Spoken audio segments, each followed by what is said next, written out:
The Capcom arcade beat-em-ups bundle had my attention from the very launch. But that said, it was pricey, so I held off because I don't really have any money. Feel free to hit up the Patreon and change that so I can actually have a show with a budget. It'd be kind of nice. Not the point here. The point is that I waited a while on this collection, and in that time between when it launched and when it was on sale and I picked it up, I heard from two different sources the exact same criticism. And I don't normally listen to other people talk about games for the sake of me wanting to go in without preconceived notions. I want to go in fresh. What they said was every game on this collection is just a reskin of Final Fight. And I'm not going to name names, but that is, first of all, a gross oversimplification, but it's spreading straight up misinformation. And I can say that because I played one game on this collection that plays absolutely nothing like Final Fight. In fact, the only real connection this game has to Final Fight in terms of anything really is the fact that it is a 2D beat 'em up by Capcom. And while certainly that is at its core a very large connection, it's still a very different game, and I think a significantly better one.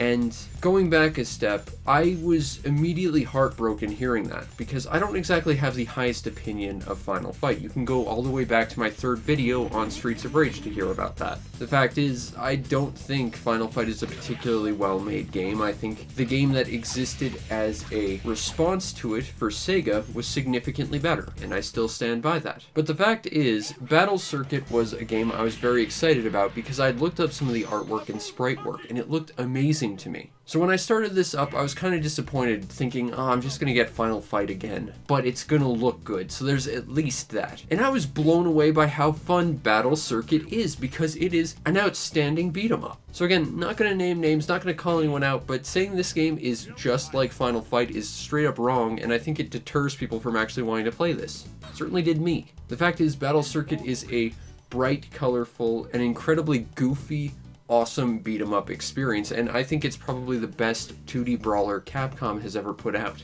Okay, well, maybe not as good as the Dungeons & Dragons games, but it's pretty damn close. Now the story follows you, one of 5 random color-coded mercenaries with completely different movesets, we'll talk about that, who are fighting the terrible Dr. Saturn and thwarting his nefarious deeds, and it's over, actually. And then you get hired to go beat up some rock and roll disco thug, and you find a mysterious floppy disk. It is now your goal to protect this floppy disk and keep it out of the hands of, the wrong hands already have it. Go get it back and figure out what that whole floppy disk nonsense is about. Yeah, this game, it's a little bit goofy. You play as one of 5 different playable fighters, and they're all very, very different. You've got a guy in blue armor, you've got a plant, you have a girl who rides a giant pink ostrich with an eye patch, and you've got a girl with a fox. They all tend to follow the standard spectrum of trying to be power versus speed, but they all play slightly differently. Now, the girl with the fox, she seemed to be the fastest character, and I like the fast characters, so I picked her, but you all end up following the orders of this one guy who feels very, very almost sort of tongue-in-cheek Charlie's Angels-ish. Your first boss is basically a rock and roll disco Elvis knockoff, and then you have to go and fight his, biker babe love interest who comes at you for revenge. It is not a very serious game, and yet they still happen to write in some plot twists and other interesting things. It is a goofy plot, it's one that you're not supposed to take seriously, but it is well written, and it kind of comes out of nowhere and surprises you all over the place. It is brilliant. Now, it being a 2D arcade beat-em-up, it is more or less your standard left to right affair. Beat up anyone who comes in your way, and eventually fight a boss. Mission complete. But there are a bunch of differentiating factors between this and, again, sorry to make this comparison, but Final Fight at the start. For one thing, you have 5 playable characters, and each of them play very, very differently. I've already sort of discussed how they sort of sit on a spectrum of power versus speed, but they all individually have their own movesets, which actually leads to a very interesting part about combat. This is a very combo-heavy, focused game. It's all about learning all your characters' different abilities and how they flow together, almost like a fighting game. Granted, beat-em-ups are more or less sort of an extension of fighting games, but this one really does play into the whole figuring out your character's specials, figuring out your range, figuring out how to get in between your opponents, and figuring out your air game, because the 2 biggest things about combat are combos and fighting in the air. Every time you hit your opponent, they drop money. More on that later. And being able to maximize your combo gives you more money, which in turn is very, very useful for you. So figuring out your character's maximum combos is very important. In fact, Capcom would go on to actually make this play very much like a fighting game using rotations for most of your special abilities. Now, I'm terrible at those, admittedly, but still I found one or two good moves that I was pretty good with, and once character combat started clicking with me, I managed to end up getting like combos of 10 hits in a row and making an absolute massive chunk of change.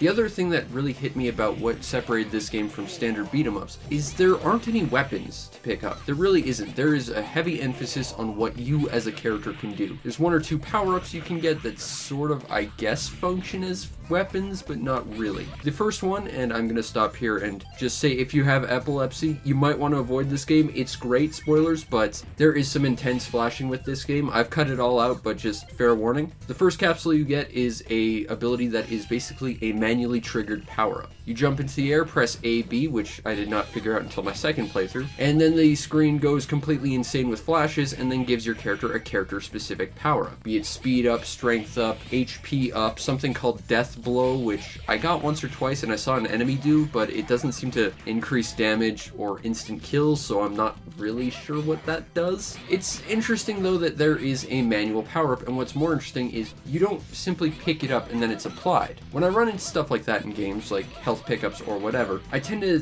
basically let them sit around until I really, really need them, or I absolutely have to move on and the screen will scroll them off if I don't have them. These ones, you pick it up, it's yours until you get knocked out. Hold on to it to the most useful moment, then use it. It's brilliant, and it's unique to your character too, which is pretty interesting. It means that once again you have to understand your character's strengths to do well in this game. The second kind of weapon in this game is a capsule that turns all enemies on screen into money. Again, as I said a little bit earlier, money's important, and being able to do this is basically a screen clearing bomb for you whenever you can find one. It's a little bit rare, but still, utilizing this to make the most amount of profit is also very useful, as well as removing the most dangerous enemies from the game. So there's a little bit of strategy to this as well, and of course, because it gives you money, that's very, very beneficial. Let's talk about that. So you're a mercenary, money's kind of important, but what makes it even more important, other than just story reasons to motivate your character, is that it helps to contribute to this game's amazingly fun gameplay loop. As I said, the higher your combo, you hit your opponent more, and every time you hit your opponent, they drop more money. The more money you get, well, it's the end of a level. Oh, what's this? There's a shop?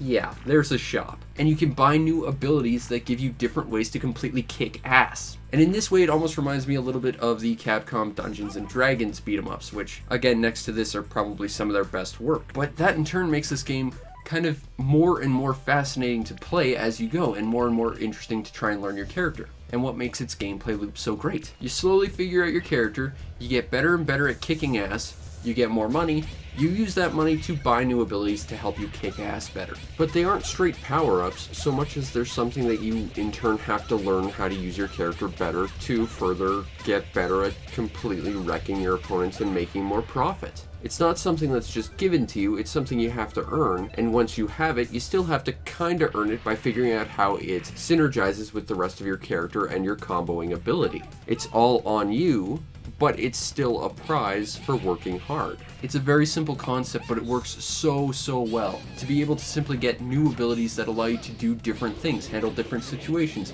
and do that little bit more damage provided you understand how to flow your attacks together.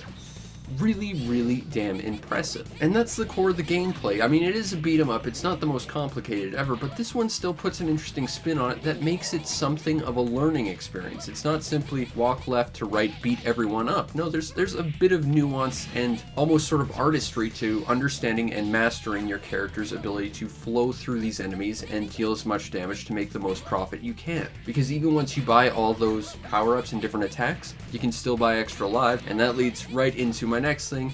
I was playing pretty well into this game, and I was surprised at how, for lack of a better term, not completely bullshit this game was. beat-em-ups, especially arcade ones, especially Capcom arcade beat-em-ups, tend to get really crushingly difficult as you move on, and yet this one wasn't doing that up until I hit an absolute mountain of difficulty near the end. For some reason, this game is pretty fun and not overly difficult until you get right to the end. Now, on this collection, there is unlimited continues, of course, but it still gets stupidly difficult. On the final boss, I think I managed to end up getting one combo on him between lives. Like, it just got ridiculous. And it was kind of interesting because when you get to that final boss, there's like a choice as to actually fight him or not, and I think it affects the ending, but I'm not sure. I didn't get to that point again. It felt very much once again like that one super hard boss in the Capcom Dungeons & Dragons game where they tell you, don't fight this guy, you will get wrecked. Because the final boss of this game is stupidly hard. The last few levels are indeed brutally difficult, very much like an arcade game. That could have probably been balanced a little bit better for a more enjoyable experience, but again, arcade game, it's designed to steal your quarters. At least it gives you a relatively fun experience up to the last few levels anyway. And it gives you a pretty varied experience as well. I remember after clearing like the second level, you get onto this like weird side-scrolling shmup level of all things, which came completely out of nowhere and was totally refreshing. There is a lot to like about this game from a gameplay perspective. It's not perfect, and it's certainly stupidly difficult near the end, but for a beat 'em up, it's still pretty deep, and it does utilize its characters and how unique each one of them are to an excellent degree. Now, the overall presentation to Battle Circuit is excellent. I mean, like I said at the beginning, playing this game, I was interested on the visuals alone. It looked bright, it looked colorful, it looked interesting. All the characters looked really bizarre and goofy, like every character some kind of like bizarre mutant character or something. I loved every little character about this. I mean, you can play as a girl on a giant pink ostrich with an eye patch. What is to dislike about this game visually? Not much, except maybe the fact that you fight the same guys over and over, but I mean, it's a beat 'em up, that's kind of inherent to it. Some more enemy types would be a little bit better, but still, I think this game handles it pretty excellently. Although, there is one thing I need to note. What the hell is this? Like seriously, how did this not get censored in some way? How was this allowed and able to get past censors? This one moment, but seriously, how did they get away with this sprite? Audio-wise, I quite like this game. I apologize because I can't get a remotely clean sound bite out of this game simply because it's an arcade game, and despite the fact that there is an option to turn off sound effects, I guess that's just for the main game's menu system. For whatever reason you'd want to turn that off. No, I'd like to turn off the game sound effects, but yeah, I apologize for not being able to get clean audio for this one, but such is arcade games. That said, it is very well done. It's very actiony, and it does feel quite suited for the amount of action you end up outputting on screen at any point. There's even some really nice voice clips, such as your boss guy telling you to go with your giant arrow of destiny, thus telling you you're done here. Unfortunately, once again, that plays whenever you're not beating stuff up, so again, I could not record solid audio, but your characters also have their own unique victory song, victory voice clips and stuff, and it is very well done. It's very high quality in terms of audio, leading to an amazing presentation with this game. Now, if you want a copy of Battle Circuit, well, I've got some good news and some bad news. The bad news is, as far as I can tell, outside of this, there is no home release of this, which is an absolute tragedy given that we have not one but two incomplete versions of Final Fight for the Super Nintendo, and absolutely no home release of this, because this game is amazing, but you can get it through this Capcom beat 'em up bundle. Now, the problem is, it ain't a cheap bundle. Going back to the start, I couldn't afford it with my non-existent budget. Again, feel free to support the show, I definitely appreciate it, but if you can find this game on sale, and it goes on sale once every couple of months, it might be worth it. I certainly think this bundle alone was worth it just for Battle Circuit, honestly. And if that's not good enough for you, you also get like Knights of the Round, you get this weird mech-looking beat-em-up, which I'm also very interested in. I'm gonna have to play that. You get Captain Commando, if you haven't played that one before, that one's alright. You get Final Fight. Woo. I don't know, is anyone all that excited about Final Fight? Not to look down on it or anything, but I've always just found that to be like the blandest beat 'em up ever. Basically, you get an excellent collection, but again, its initial base price of like $27 just seems a bit high. I think I ended up paying about $14 on sale, and for $14, it's a great compilation. Still a bit on the pricey side, but I think Battle Circuit's worth it enough. That mech one, that one looks like a lot of fun. Warriors of Fate, that looks pretty good. Captain Commando's a goofy-ish time. It's a decent enough bundle for a discounted price. But that said, I think Battle Circuit is the most interesting out of the lot, and I gotta admit, again, not naming names, but hearing people just say this is Final Fight with a different skin, that was disappointing, and that almost turned me away from it. And I'm glad it didn't, because the fact is, this game is amazing. I would put this right up there with the excellent Capcom Dungeons & Dragons beat-em-ups, because they're really that good. They're deep, they're well made, and they're a lot of fun with a ton of personality. If you have any interest in lighthearted, fun games where you punch enemies to death, this will give you some goofy characters and a fun premise, and I think that's certainly enough. Battle Circuit, definitely recommended.